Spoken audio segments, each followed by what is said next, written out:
happening? The Matt Bernier Show, DRFTV, live.drf.com, livestream.com, the Daily Racing Forms Twitter handle at DRF Inside Post, as well as the Daily Racing Forms Facebook page. My name is Matt Bernier. You can follow me on Twitter at Bernier_Matt. This is the preview edition, or what normally is the preview edition of this show.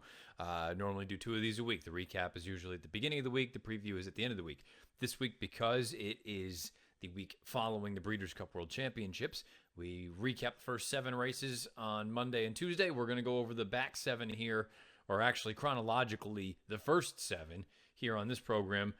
Probably not quite as in-depth as the recap was for the first 7 races that we went over, just strictly from a timing standpoint. Probably won't go into future plans for many of these horses. Just going to kind of break down the nuts and bolts of these races, give you some speed figures, the details of the connections and whatnot, and just an overall, anybody have any sort of troubled trips or anything like that. We'll also give you a little bit of an NFL trifecta to continue along. I believe we are now into week number 10, 18-9 year to date, hopefully continuing along. If you listen to this thing live, like some of you do, live.drf.com, livestream.com, Daily Racing Forms Twitter handle at DRF Inside Post, or the Daily Racing Forms Facebook page. Thank you for doing so. But most of you listen to this thing in podcast form.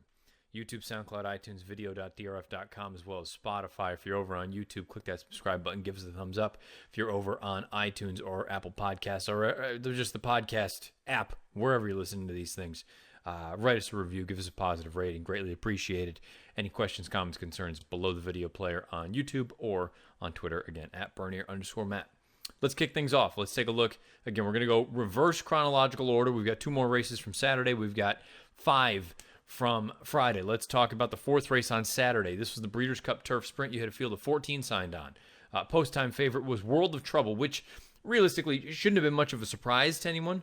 World of Trouble was really for the entire week down there in Louisville, and clearly everywhere else too, a bit of a buzz horse. The 2 races he had on turf were both spectacular. He was taking on elders for the first time, so there was no guarantee he'd be able to handle that. And he was taking on just really good horses. You've got a horse like Disco Partner in here. You also had the defending champion of this race in Stormy Liberal. And the question for many of these horses was, how would they handle the ground? Well, I'll tell you what, the top 2 handled it beautifully and put on an absolute show. Here's the stretch run of this year's Breeders' Cup Turf Sprint. Comes Stormy Liberal trying to win it again on the outside as they arrive at the final furlong. They've left the others behind. Stormy Liberal and World of Trouble digs in. These 2 well clear their competition. Then it's Disco Partner, Will Call, and Chanteline coming to the final 16th. World of Trouble on the outside. Stormy Liberal, heads coming up and down to the wire. Stormy Liberal back to... Stormy Liberal. He repeats, gets the job done for Peter Miller and company at odds of 7-1. He defeats World of Trouble by a tough fought neck, and then it's 7 1/4 lengths back to Disco Partner, the second choice in this race at odds of 4-1. Ruby Notion, one of the fillies in this spot, runs 4th at odds of 19-1. Let's take a look at Stormy Liberal a little bit more. 12 of 30 lifetime. 9 other times in the money, just under $2 million in career earnings. Owned by Rockingham Ranch and David A. Burnson, LLC. Trained by Peter Miller. Bred by Dapple Bloodstock and Griffin Investments, LLC in Kentucky. Ridden to victory by Drayden Van Dyke. I believe this was his first Breeders' Cup score, Drayden Van Dyke, so congratulations. And take a look at that pedigree. He's by Stormy Atlantic and a Royal Academy mare named Vassar. Now is when things get a little bit interesting here. Stormy Liberal, from a Time Form US standpoint, pace factored in, pace incorporated, earned a 128 Time Form US rating. World of Trouble actually earned a 129. By any stretch of the imagination, those are giant figures for a turf sprint, no question about it. When you flip that and take a look at the buyer side of things, they're off the charts fast. Stormy Liberal, a 119 buyer speed figure, and World of Trouble, a 118. Now, it's a very loose sort of comparison, but we have brought it up in the past. Roughly a 20-point difference usually is a pretty good guideline between the 2. You kind of see that with the 3rd place finisher, Disco Partner, who Time Form earned a 113 pace incorporated number and a 94 buyer. There's about a 20-point difference, more or less, give or take a point or 2. With the top 2, there's only about a 10-point difference, which leads me to wonder which one is slightly elevated. Is the buyer too high, or is the Time Form US rating too low? We will not know until these horses run back. It is also worth noting that this was run over a pretty significant bog. The top two were very clearly the best horses in the race. There's really no denying that. They worked out beautiful trips. World of Trouble, they went out there. I have to be honest, I said it right after when we were doing the NBC program. I think you could look at the neck margin of victory and say much of that, not much of that, some of that had to do with where World of Trouble was on the racetrack as opposed to Stormy Liberal. I maintain that the inside is not where you wanted to be on the turf course. We saw that, just evidence of that later on in the day, where the two big fillies in the turf are about 15 paths off the rail. They want no part of the inside. So I give credit to Drayden Van Dyke for hemming Irad Ortiz down there on the inside, but at the same time, Irad was down there on a few different occasions on his mounts. So, maybe I don't know what to make of that. All I'm saying is this neck margin of victory, I think you could go, if you flipped it the other way and you had World of Trouble on the outside and Stormy Liberal on the inside, I'm not totally convinced that the result is not reversed either. Stormy Liberal, a beautiful trip, sat 3 wide, just off the pace, stalking, went up, loomed, turning for home, and these two threw it down. They finished faster, basically, than everyone else in this field. I have no knocks about either of them. Really, the key and the question for me going forward is going to be, which figures do you really look at and say accurate or not? Because it was so far and away the fastest race from a buyer's standpoint of either Stormy Liberal or World of Trouble's career. And real quick, I'm going to pull up the Timeform US rating and just see if these guys had done anything remotely close to those numbers in the past. I would venture a guess in saying no, but luckily we have a little bit of help here. We have a computer that can give us some indication. If you look and see, the most recent run for World of Trouble was a 130.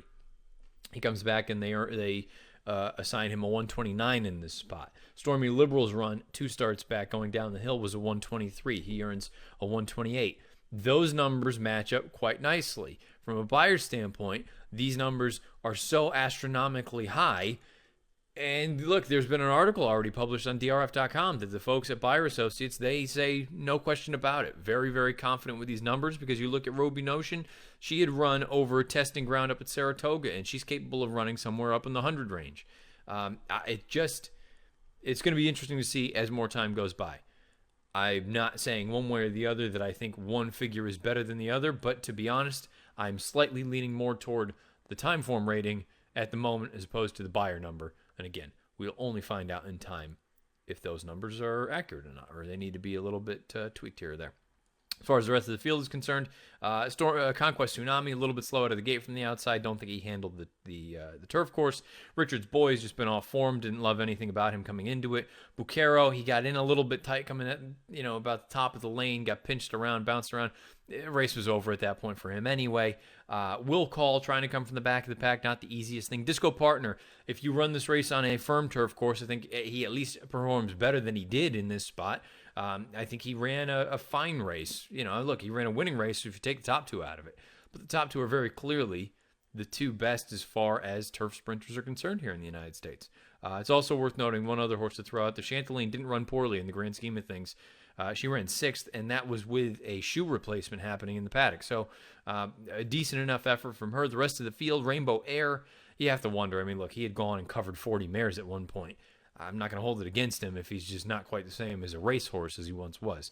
No question about it, though. This was a show from the top 2. They were both phenomenal in here, Stormy Liberal and World of Trouble. I personally believe if you reverse where those 2 horses are on the turf course, if Stormy Liberal is inside and World of Trouble is outside, I think World of Trouble wins.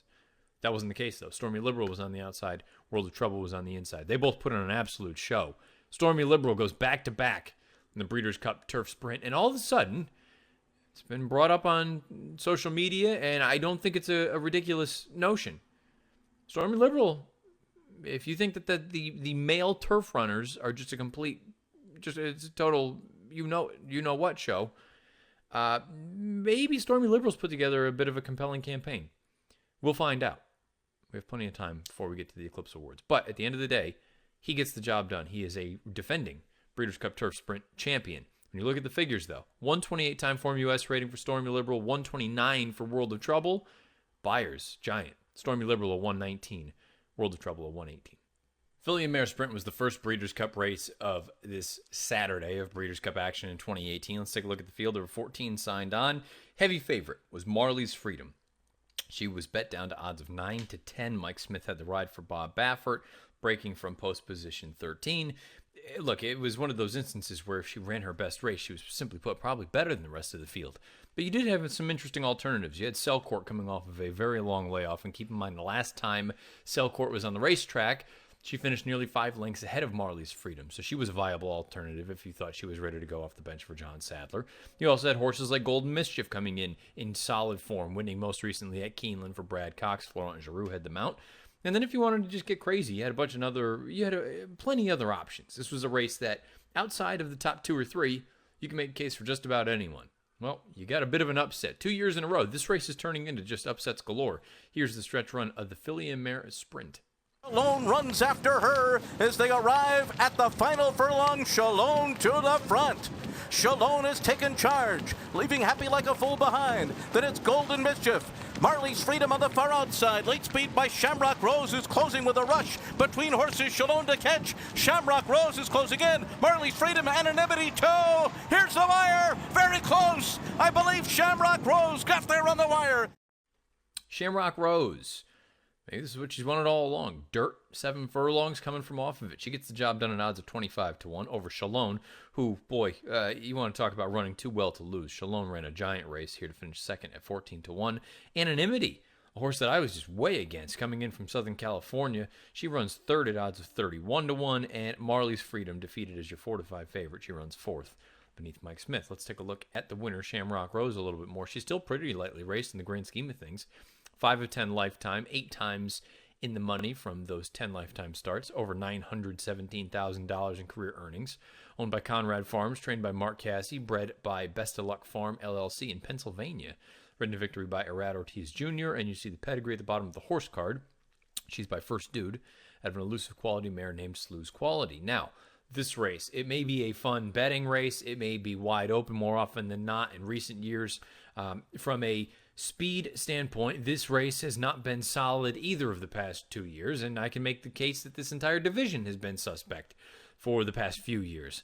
Shamrock Rose wins this race with a 92 buyer and a 112 Timeform US rating. Timeform US assigned the 3 fractions leading up to the final wire as fast. The quarter, the half, and then I believe, what would that be? The 5/8 or the 6 furlong call, one of the two. The tough thing here, you don't want to take anything away from Shamrock Rose. This is back-to-back victories on dirt, back-to-back victories at 7/8 of a mile. She took on older horses. A lot of things that she did very, very impressively. She had a big pace to run at, and the figure just came back slow. I mean, they stopped the clock in 23 flat. It's hard for me to get overly excited about this, but that opens up a whole nother can of worms. And again, it'll probably come up when I do the Eclipse Awards sort of program where I go through and tell you who I ended up voting for in each division. Outside of her, who's boss in this division? Who do you look at and say, you know what, this is the one, this is the filly that's going to get my vote? There's no standout in this division. I think you can make a case for 3 or 4 horses if you voted for them and laid out your reasons. I think that would be totally acceptable. It's fascinating for me to take a look at it. And again, Timeform, from their standpoint, they factor pace into it. When was the last time you saw a race where the top 6 finishers, the winner had officially the slowest rating? Because that's exactly what you have here with Timeform, because she took advantage of that big pace. She earned a 112. Chalone, who again I think probably ran too well to lose at a distance that in my opinion is slightly far for her. I think she's better at 6 or 6.5 furlongs. She earned a 91 buyer, but a 118 Timeform US rating. So you take a look at the Timeform US numbers for the top 2. You get a 6-point gap. That's a pretty significant move there between the two. Anonymity earned a 115 Timeform US rating and a 91 buyer.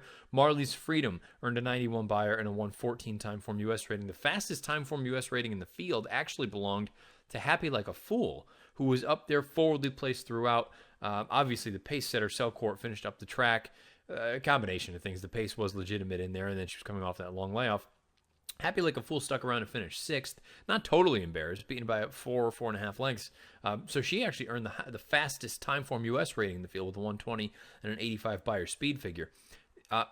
Marley's Freedom, I don't think she ran poorly in here, considering that wide draw. She was away slowly, and she was hung wide throughout. To only be beaten by about 3/4 of a length, I think this was a fine effort from her. I'm sure that is no consolation to the connections. but I think she actually ran better than maybe it looks on paper. Shamrock Rose, she ran well. She continues to improve. I'm not totally convinced that all of a sudden she's going to be a world beater, especially if she's going to be dependent on big pace setups like this. Shalone, like I said, you get her back to shorter distance. I think that'll be beneficial. Golden Mischief, I think she is what she is. Think she's sort of a middling type. Don't think that she's a superstar or a horse that can go on and all of a sudden start popping 100 or 105 buyers. But she can be useful. She can make money. And ultimately, she's already a graded stakes winner, and she'll go off, and I'm sure she'll be bred to someone whenever that time comes, whether it's this year or next year.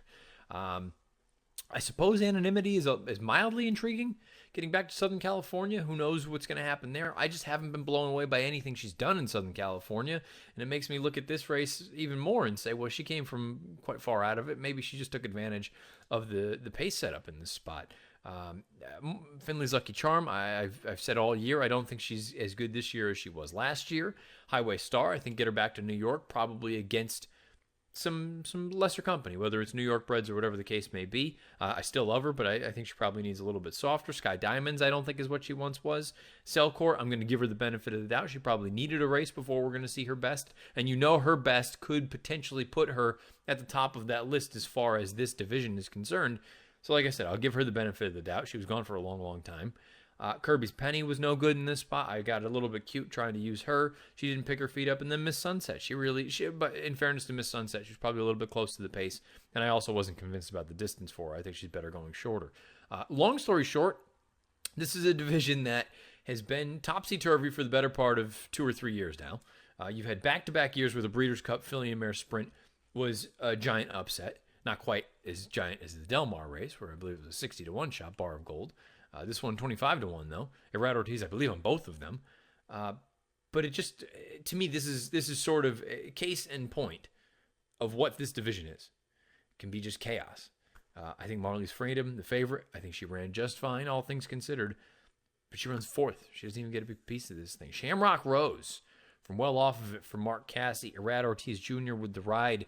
She comes. Gets that big pace to run at, comes and mows them all down late, just gets her nose down in time. She gets the job done in this year's Breeders' Cup Filly and Mare Sprint. 92 buyer speed figure, 112 time form US rating. The big one on Friday was the Breeders' Cup Juvenile, carded as race number 9. Let's take a look at the field. A mile and a 16th on the main track. 13 of them signed on. All eyes were on game winner for Bob Baffert. Joel Rosario with the mount unbeaten, really untested at any of his starts. He's looked very, very impressive throughout his career. And the question was, how would he handle shipping out of town? How would he handle a few different things? He didn't have the easiest post position. Ultimately, none of it really mattered because he's just that much better than everyone else. Here's the stretch run of the Juvenile. Has lost the lead, and Knicks Go is in front as they turn for home. Knicks Go on top, trying to pull off another upset here. Into the final furlong with Game Winner running at him on the outside. The two of them into the final furlong, and they've bumped there. Game Winner on the outside takes the lead. On the inside, it's Knicks Go, who fights on but will be second best as they come down to the line. He doesn't know how to lose. He's Game Winner in the Breeders' Cup Juvenile. Knicks Go was second. Signalman came on for third. Even money. Game Winner gets the job done for Baffert and Rosario. The runner-up, Knicks Go, who ran another giant race. This is a horse that just keeps showing up with big performance after big performance. He almost upset another field at odds of 40-1. He was 70-1 at Keeneland, 40-1 this time around. He runs second, and Signalman from the back of the pack runs third at odds of 67-1. Let's take a look at the unbeaten Game Winner. 4-for-4 lifetime, just under $1.5 million in career earnings. Owned by Gary and Mary West, trained by Bob Baffert, bred by Summer Wind Equine in Kentucky, ridden to victory by Joel Rosario. You can see the pedigree at the bottom of the horse card. He is by Candy Ride out of an AP Indy mare named Indian Giving. 93 buyer, 112 time form US rating for Game Winner, winning this year's Juvenile. Knicks Go, a 90 buyer and a 112 time form US rating. So again, there is the difference from a pace standpoint. Signalman earns an 88 buyer and a 106 time form US rating. And Mr. Money, the fourth place finisher, he earns a 77 buyer and a 102 time form US rating. I know there are rumors out there on Twitter. I'm not even going to actually verbalize what they are. You can go and find those. I haven't heard anything one way or the other. I'm going to look at this and say this horse is the leader in the clubhouse for the Kentucky Derby next year. He's proven at Churchill Downs.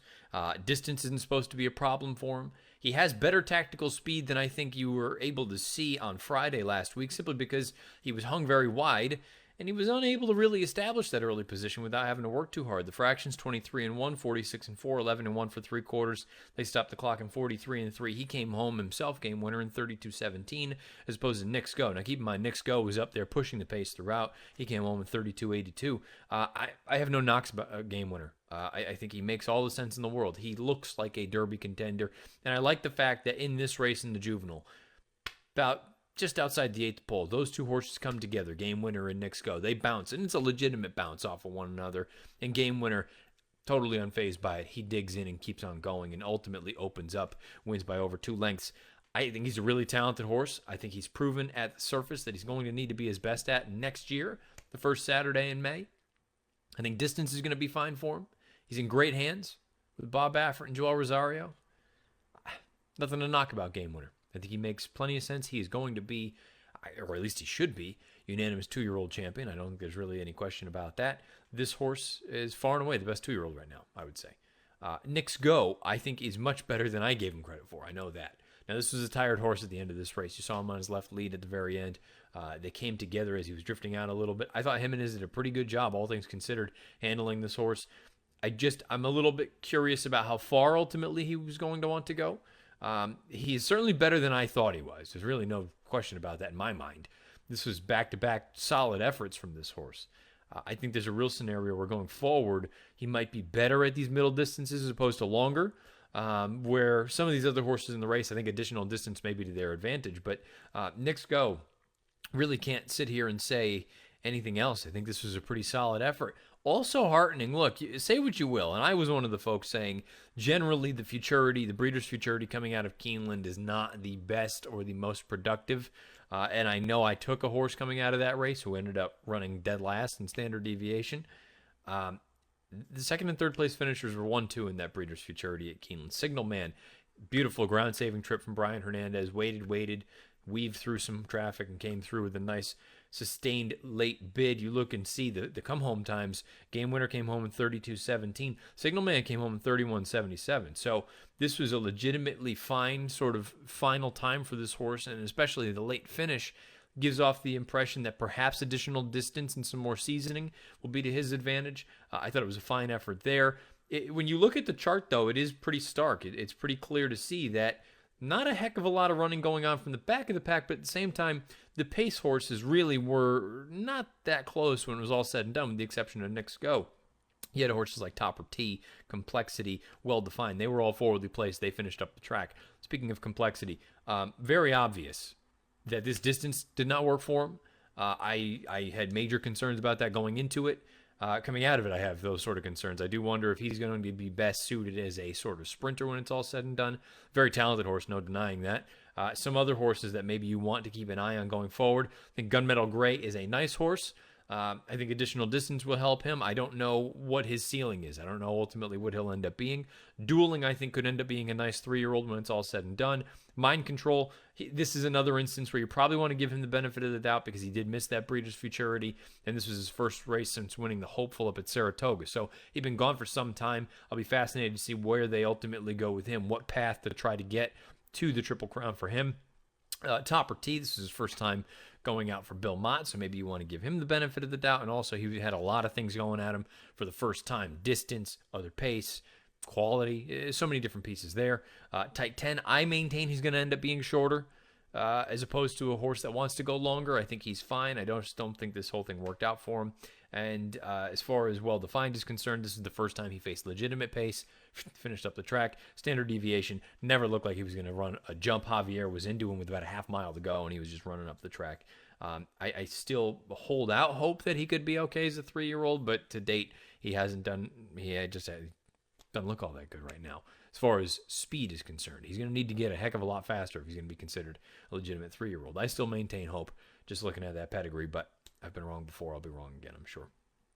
This was really an impressive effort from Game Winner. Again, I feel like he should be the unanimous 2-year-old champion. He is the Breeders' Cup Juvenile champion here in 2018, and he did so pretty emphatically.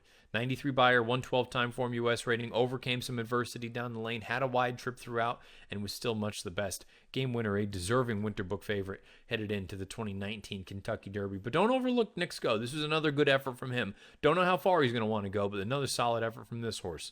Ultimately, though, it's all about game winner.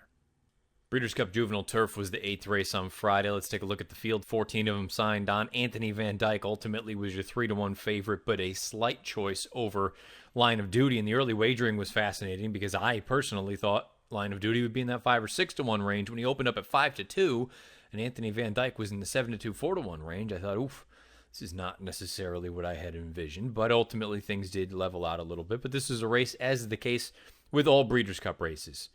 You can go so many different ways in here. Legit viable alternatives at much better prices, whether it was a horse like 40 Under or Current or Uncle Benny or even a horse like Some Like It Hot Brown, Henley's Joy. You could have gone a million different ways in here. Ultimately, we had a little bit of controversy, but a very, very exciting renewal of the Breeders' Cup Juvenile Turf. Behind them as they come toward the top of the stretch, and then it's War of Will on the far outside. They're into the final furlong, and Some Like It Hot Brown is still there, holding on to this lead. And then it's 40 Under, followed by Arthur Cannon down the center of the course. Way out there's Line of Duty, and splitting horses too late is Uncle Benny, and it's these two that are coming after the lead as they come down to the wire. Line of Duty has won it. Line of Duty gets the job done at odds of 7-2 over Uncle Benny. They bump in mid-stretch. Ultimately, no change. Some Like It Hot Brown, the pace setter, runs a giant race to run third at odds of 15-1. Let's take a look a little bit deeper at the Breeders' Cup Juvenile Turf winner. That is Line of Duty. He is 3 of 5 lifetime, never been out of the exact in 5 lifetime starts. Over $621,000 in career earnings. Owned by Godolphin LLC. Trained by Charlie Appleby. Bred by Trearmore Stud in Ireland. Ridden victory by William Buick, and you can see the pedigree at the bottom of the horse card.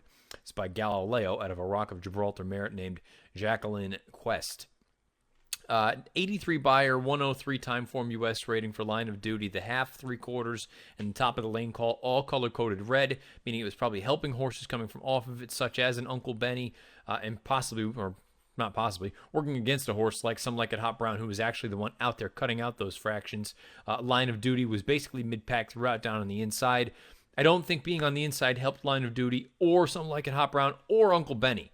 I think all the top three perhaps ran even better than it may look at face value simply because they were down there on the inside. And again, I maintain inside is not where you wanted to be on the turf Friday or Saturday.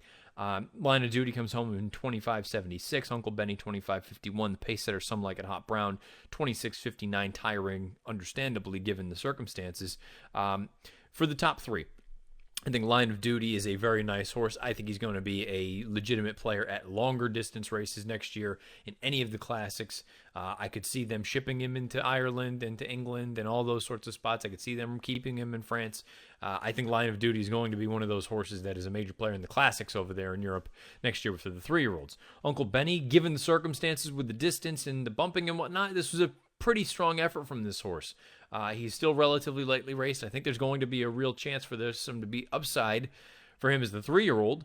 The question for many of these horses is, how many of them are just those sort of early bloomers? They're precocious. They get out there. They're just right now at this point a little bit more talented than their contemporaries.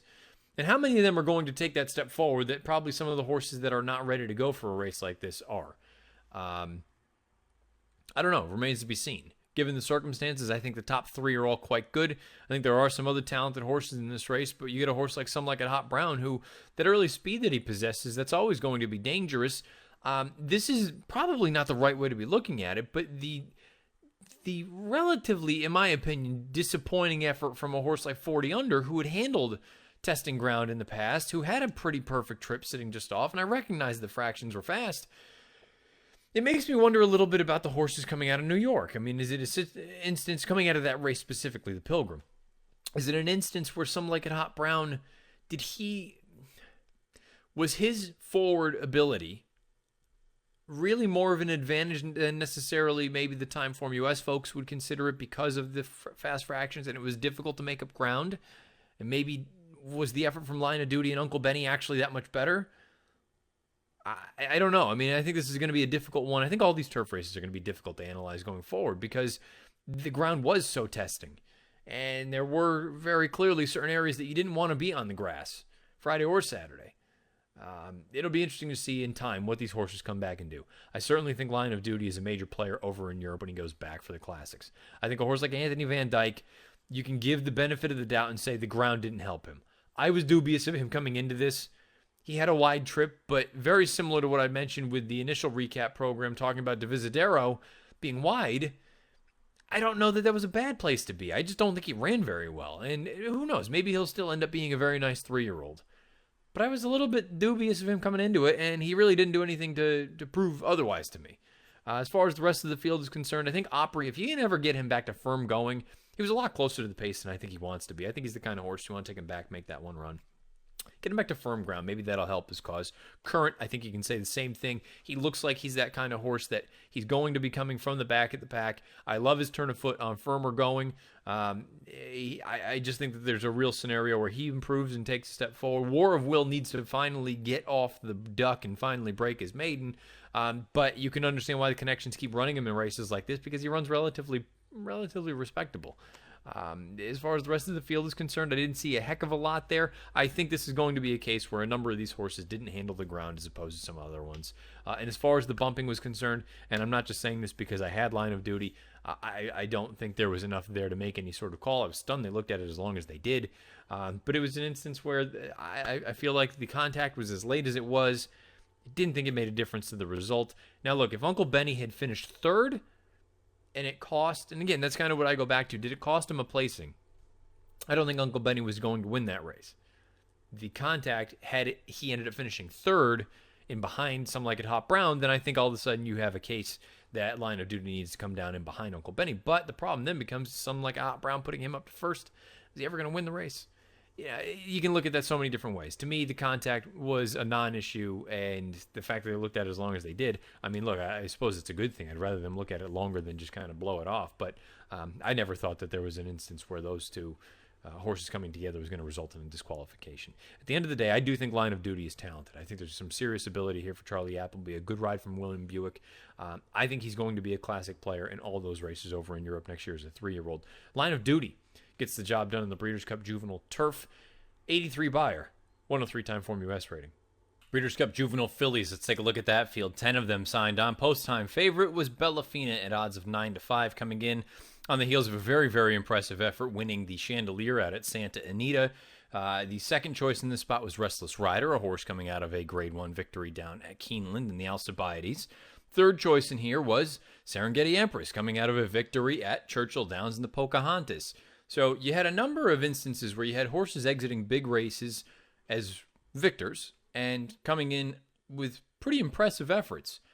The one horse that I don't want to say slipped through the cracks a little bit, but I know I was guilty of really having some serious concerns about the pace dynamic and the ability to go 2 turns for the first time.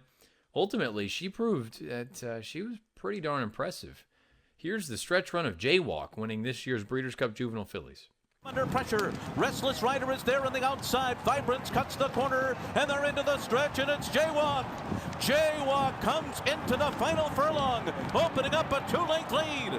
Restless Rider is second. On the inside comes Vibrance in third. Bellafina is back to fourth, passing the 16th pole. This filly can cross wherever she wants. Jaywalk is a Breeders' Cup champ. She won it by 6 emphatic lengths over Restless Rider. Jaywalk gets the job done at odds of 5-1 as the fourth choice in this race over Restless Rider, who ended up going off as the second choice, at 3-1. And Vibrance thought she was sneaky good in here. I think she's a filly that going forward, I think she's one that I want to keep an eye on, whether it's on the dirt or the turf. Vibrance runs third beneath John Velasquez at odds of 35-1. Let's take a look at the winner, Jaywalk, a little bit more and get some in-depth details there. She is 4 of 5 lifetime. She's never been out of the exacta in 5 lifetime starts, over 1.3 million, almost 1.4 million in career earnings, owned by DJ Stable LLC and Cash is King LLC, trained by John Service, bred by Gainesway Thoroughbreds Limited in Kentucky, ridden to victory by Joel Rosario. Big weekend for Rosario. And you can see the pedigree at the bottom of the horse card. She is by cross traffic out of an Orientate mare named Lady Pewitt. 94 buyer speed figure for Jaywalk, and a 113-time Form US rating, winning the Breeders' Cup Juvenile Fillies. She came home in 32-14 for perspective. The horse is chasing her coming from the back. Restless Rider came home in 32-74. Vibrance 32-91. Jaywalk finished considerably quicker than those girls did. And she was the one out there cutting out an honest pace, 23-1, 46-3, 11-2 for 3 quarters. This, to me, was a very authoritative victory. She never really looked like she was in trouble at any point. And again, perhaps I'm guilty, or I was one of the people guilty, of, I don't want to say dismissing her, but looking at it saying, I think the pace is going to be much more spirited, maybe than what she's accustomed to, and particularly going 2 turns. Well, guess what? The pace was honest, but it wasn't overly fast. She was able to clear off, and when Serengeti Empress was content sitting just off of a target, you had to kind of feel a little bit better if you were a fan of Jaywalk, and you had to be slightly more concerned if you were a fan of another horse running in this race, whether it was a Bellafina or a Vibrance or a Sippican Harbor or someone else like that, where you were almost, I don't want to say banking on the pace developing and being much faster than it looked on paper, but it certainly would have helped causes. When that didn't happen, Jaywalk all of a sudden became much more interesting. And to be frank, I don't think it would have made a heck of a lot of difference, even if the pace was hotter, because Jaywalk was just far and away the best horse in this race. She was very impressive visually. Again, the figures are fast. She ran faster as far as figures are concerned than the boys did, than Game Winner did. So Jaywalk, very clearly, in my opinion, the best 2-year-old filly on dirt. Now, I don't know if this is ultimately going to result in year-end awards for her, because we'll get in, when we talk about the next race, with the 2-year-old filly that is going to take, I think, some serious consideration. But Jaywalk has to be looked at as the horse to beat going forward as a 3-year-old. The fact that she was able to check off the box about the 2 turns, to me, that is very, very important. I think it's very also important that it came at Churchill Downs, where the biggest race for the 3-year-old fillies is going to be. It's going to be the Kentucky Oaks the first Friday in May. She did nothing to make me think that she's going to have any kind of problem. She's already won from off the pace. She did that down at Delaware Park. She can handle 1 turn at a mile. She can handle 2 turns at a mile and a 16th. Nothing to knock about Jaywalk. Restless Rider, thought she ran just fine. No match for the winner that day, though. Restless Rider is a horse you could see improving next year as a 3-year-old. Vibrance, I'm getting more and more impressed with her. I do wonder if ultimately turf is going to be a little bit more beneficial for her, because there is some turf in that pedigree. But again, if she keeps running like this, at least you have options if you're the Connections. Bellafina was very poor in this race. There's really no other way to put it. She's had a beautiful trip on the outside, stalking. When the real running started, she threw it into neutral and said, I got nothing for you.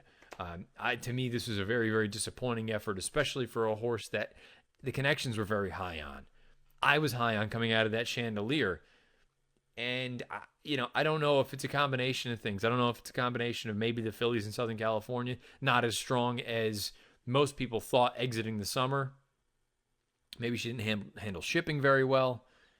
I don't know. It'll be interesting to see, as time goes on and we can go through and look at some more things. But in my opinion, a very disappointing effort from Bellafina in this spot. And really, when you look at the chart, there wasn't a heck of a lot of running coming from the back of the pack. I think that's for one of 2 reasons. One of a couple reasons, anyway. Most of the horses coming from well off of it were long shots, so they didn't really, on paper, make a lot of sense to be coming and rolling down a bunch of horses. But the other piece makes me wonder if this race just kind of, the pace held up. I mean, look at the horses that were 1, 2, 3, 4 at the finish.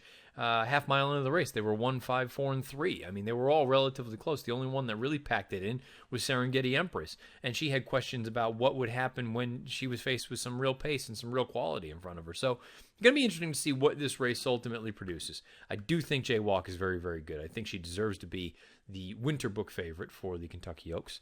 I think Restless Rider is very good. I think Vibrance is quite good. I'm going to be very interested to see what we get from Bellafina going forward, because from a physical standpoint, she is there. Now you just got to find out what the story was here. Was it the ship? Was it maybe she was beating inferior company? Who knows? Could have been a number of things. Ultimately, one thing we do know about this race in particular, Jaywalk is a seriously good horse. She's very, very talented, and she's going to be one of the finalists for Champion 2-year-old filly at the end of the year in the Eclipse Awards. We'll find out if she gets it over her turf counterpart. But at the end of the day, Jaywalk, very impressive, winning the Breeders' Cup Juvenile Fillies. 94 Beyer speed figure, 113 Timeform US rating. Juvenile Fillies turf time, and really this was a one-horse show. It really was. A field of 14, you can take a look.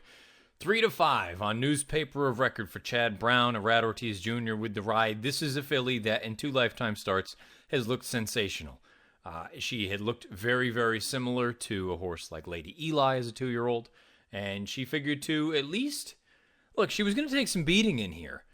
but I don't think anyone could have anticipated what you got from her. There were some solid runners in here, and they were all absolutely humbled. Here's the stretch run of the juvenile fillies turf. Ortiz Jr. has not even moved a muscle. They're into the stretch with Newspaper of Record now set down, and she explodes with power once again with 1 furlong to go. And then it's Stellar Agent on the inside, followed by Concrete Rose. They're coming down to the 16th pole, and it's Newspaper of Record. Stop the presses. This is one fabulous filly. Oh, she won it by 7 lengths as East got second late. Newspaper of Record wins by almost 7 lengths, geared down for the final eighth of a mile. She gets the job done at odds of 3-5 over East, who I thought ran quite well, coming from well off the pace and coming from that far outside draw to run second at 12-1. And Stellar Agent runs third at odds of 71-1, the longest shot on the board. Rounds out your trifecta. If you played it for 50 cents, comes back just under $280. Let's talk about Newspaper of Record. She's a perfect 3 for 3, over $700,000 in career earnings. Owned by Clarovich Stables Incorporated, trained by Chad Brown, bred by Times of Wigan Limited in Ireland. Ridden to victory by Arad Ortiz Jr. in the pedigree at the bottom of the horse card. She's by Lope de Vega out of a Holy Roman Emperor mare named Sunday Times. 94 Beyer speed figure, 115 time form US rating for Newspaper of Record in an absolutely spectacular performance. In my opinion, the performance of the weekend, more so than Enable, more so than Accelerate, more so than Roy H. No disrespect to any of those. They were all great. Newspaper of Record was phenomenal. She went out there. She set the fractions, 24, 48, and 2, 13, and 3 for 3/4, stopped the clock in 39. Stopping the clock in 39 doesn't sound all that great, considering it's a mile, but over this kind of ground. And when you look and see at the come-home times for the rest of this field, let's use East, because East was the one that came from the farthest back. She was a true confirmed one-run closer. She came home in 32.74, and she was passing horses. Newspaper of Record, geared down, came home in 32.14. I mean, we're talking lengths faster, and she wasn't being asked at the end of it. Chad even alluded to the fact that this could be a horse that he could send over to Europe. We've never seen Chad do that. He said he's been waiting. This might be the filly. She is spectacular. I had some dope on Twitter come to me and say, she didn't beat anything. Now you're just being a dummy. What are you doing? If you can't appreciate what you saw from this girl on Friday afternoon, then you really are in the wrong you're in the wrong sport. That was an exceptional performance from an exceptional talent. The only thing I would throw out there at this point, if you are looking for any sort of question, it's not a knock, it's a question. All 3 of her victories have come on ground with cut in it. Is she as effective over firm going, or will she be as effective over firm going? I have no reason to think that she won't be, but it is something to keep in the back of your mind. I think she is phenomenal. I think she's going to take a serious amount of votes for the Eclipse Award for 2-year-old champion. I'm not going to speak one way or the other on which way I'm going to go, because I still have time to consider that. The only thing I know for certain is Accelerate for me is Horse of the Year, but Newspaper of Record is fantastic. The rest of this field, I didn't think there was really anything as far as tough trips are concerned. I think much of this, if you can excuse some of these performances because some of the girls just simply didn't handle the ground, I think East is going to be another filly that's going to be very talented over in Europe next year as a 3-year-old. But my goodness, you want to talk about arguably the most exciting horse, I think, going forward. Older horses, distances, surfaces, genders, doesn't matter. I think the most exciting horse going forward into 2019, in my opinion, is Newspaper of Record. She was fantastic winning the Breeders' Cup Juvenile Fillies Turf this year. She gets the job done with a 94 Beyer speed figure and a 115 time form US rating. Last Breeders' Cup recap happened to be the first Breeders' Cup race of 2018. It was the inaugural Breeders' Cup Juvenile Turf Sprint. Let's take a look at the field of 12. And your post-time favorite was Soldier's Call, who was a horse coming in from Europe who had most recently run a game third against older horses as a 2-year-old. A fine enough effort, but 5-2, no bargain, especially in a race like this where we know turf sprints in general are chaos, but add in the 2-year-old factor, anything can happen. Well, guess what? That's exactly what happened with a horse like Soldier's Call. And on the flip side, conversely, you saw what can happen in 2-year-old racing, where speed can be killer. Speed was killer. Bulletin, gate to wire. Here's the stretch run. The stretch, Chelsea Cloisters on the outside of Bulletin. The two of them battle it out coming to the final furlong. Soldier's Call is next, and then comes Strike Silver on the outside. Running in fourth in the back of the pack, Queen of Bermuda, but it is still Bulletin. Bulletin battles on after that fast beginning and keeps on going. Chelsea Cloisters won't beat him. Bulletin is a Breeders' Cup winner. Won it by 3 over Chelsea Cloisters. Bulletin at odds of 4-1 for Pletcher, and Castellano gets the job done over Chelsea Cloisters, who was in second throughout, followed by So Perfect, the third place finisher at odds of 10-1. Your fourth place finisher was Queen of Bermuda at odds of 23-1. Let's take a look at Bulletin, a perfect 2 for 2 thus far, just under $600,000 in career earnings, owned by Windstar Farm LLC, China Horse Club, and SF Racing LLC, trained by Todd Pletcher, bred by Crestran LLC in Kentucky, ridden to victory by Javier Castellano. And you see the pedigree at the bottom of the horse card by City Zip, out of a Woodman mare named Sue's Good News. It'll be interesting to see what we get from Bulletin going forward, but my goodness, you want to talk about an impressive start to a career. Perfect 2 for 2, 96 buyer in this race, 109 time form US rating. This horse is very impressive. He's bred for some dirt on the bottom. I'm going to be fascinated to see if at some point there is a decision to be made. Do we find out if he can run on the main track? And if not, when do you stretch him out on turf? Because this horse looks like the ability is there. You saw him at the end. The ears are up, just kind of pricked and playing along. This is a very talented horse. The fractions, 23, 46, and 4. Stop the clock in 105 and 2. Given the turf course, respectable fractions. You're not going to get anything electric on a day like that. I think this is a very, very promising effort for a horse like Bulletin going forward. Chelsea Cloisters second again. She ran very, very well in here. No match for the winner, but eventually she'll get back to the winner's circle, I'm sure. As far as the rest of the field is concerned, Sergei Prokofiev disappointing at odds of 5-1. Strike Silver tried to put in some sort of a move much closer to the pace than I think I anticipated. I figured he'd be coming from farther back the way that he did in that Keeneland race. Stillwater Cove disappointing on the turn back in distance. Pocket Dynamo, the horse I wanted to give a chance to, just kind of flat, never really looked like he was going to get involved.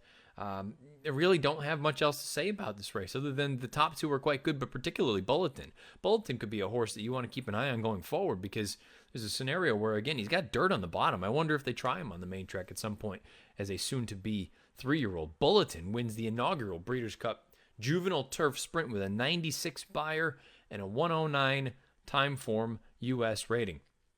Before we get you out of here, we're going to give you the NFL Week 10 trifecta.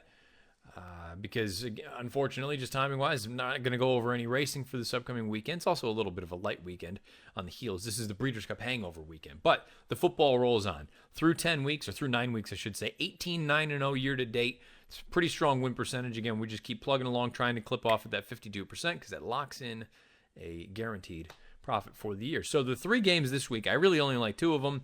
And to be honest, there are a number of giant spreads out there. So do with this what you will. I'll keep this brief. And we'll move forward. We'll move on. We'll get you out of here. New England Patriots at the Tennessee Titans. My Patriots look good on Sunday night. They covered for me. This time around, I think they can still win this game, but I think it's going to be kind of gross. The Titans actually have a very solid defense. Mike Vrabel, who used to be a Patriots linebacker, he was one of my favorite players when I was in high school. Look, I don't think Tennessee is great by any stretch of the imagination, but I think the defense could be potentially problematic for the Patriots. For the Patriots, it feels like they're getting ready to go into a bye week. I'm sure they're going to want to obviously win this game, but there's still a scenario where I could see this being kind of a gross game on both sides. So the Titans are home, and they're catching 7 points. A home dog is always a dangerous thing. I think the Patriots win this game, but I think the Titans cover. Give me the Titans +7 at home. New Orleans Saints at the Cincinnati Bengals. Bengals at home +6. The Saints last week defeated the Rams, handed them their first loss.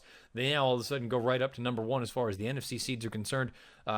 This is common knowledge. The Saints are a different team outside as opposed to either indoors at the Superdome or indoors in Atlanta or indoors, you name it, basically anywhere that they play those indoor games. An outdoor situation for the Saints is a totally different animal. I know you get Des Bryant. I don't know if he's going to help things or not. I mean, realistically, it's going to be his first game in the entire season. So, and I don't like the Bengals particularly much. I think they're just sort of a pedestrian team. But again, catching 6 at home, and you get the Saints after a big win last weekend, outdoors. I'll take the Bengals at home +6. In the last game, the one that I'm probably most comfortable with, although the number looks a little bit wonky to me, no one really is talking much about the Washington Redskins The Redskins are +3 at the Tampa Bay Buccaneers. Now, Tampa, I believe they're going to go back to Fitzmagic. He came in last week. He did a couple things. At that point, it wasn't going to work. The Redskins, they lead the NFC East.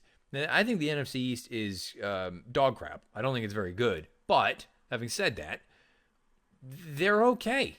I think they're serviceable. I think they're very much like Alex Smith, their quarterback, where, you know what, you're probably not going to get anything spectacular, but they're going to go out there and they're going to be respectable. Catching 3 points, I know they're on the road. I mean, I don't look at this and say on a neutral field that this would be a coin flip. I mean, I think the Redskins are the better team. I think if anyone blows the doors off of another team, I think it would be Tampa in this spot at home. But I think Washington catching 3 points, this is okay. If they can get through this, there's a big game on Sunday night between the Cowboys and the Eagles up in Philly. If Washington can win and Dallas beats Philadelphia on the road, Washington's 2 games clear in the NFC East, and all of a sudden, look, the road to the playoffs goes through Washington for that division. So this is a big game for the Redskins. Catching 3 on the road, give me that. So a quick rundown. Again, 18-9-0 year to date. This is the Week 10 trifecta. Patriots at Titans. I think the Pats win, but give me the Titans +7 at home. Saints at Bengals. Give me the Bengals +6 at home. And the Redskins at the Buccaneers. Give me the Redskins +3 on the road.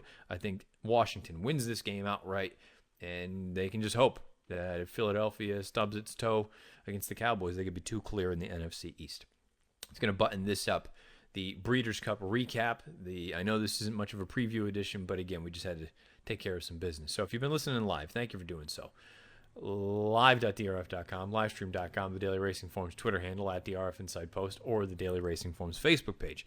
If you listen podcasts like most of you do, YouTube, SoundCloud, iTunes, video.drf.com. If you're and Spotify, don't forget Spotify. If you're over on YouTube, click that subscribe button and give us a thumbs up. If you're over on Apple Podcasts, iTunes, wherever you find your podcast, write us a review, give us a positive rating, greatly appreciated. Questions, comments, concerns beneath the video player on YouTube or at Twitter.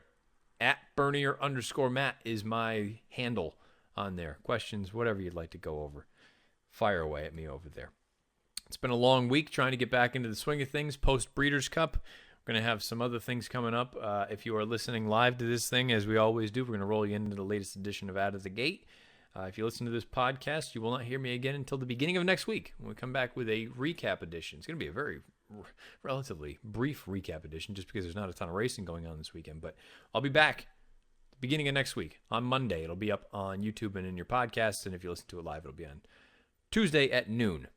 Best of luck this weekend. However you play, whatever you play, wherever you play.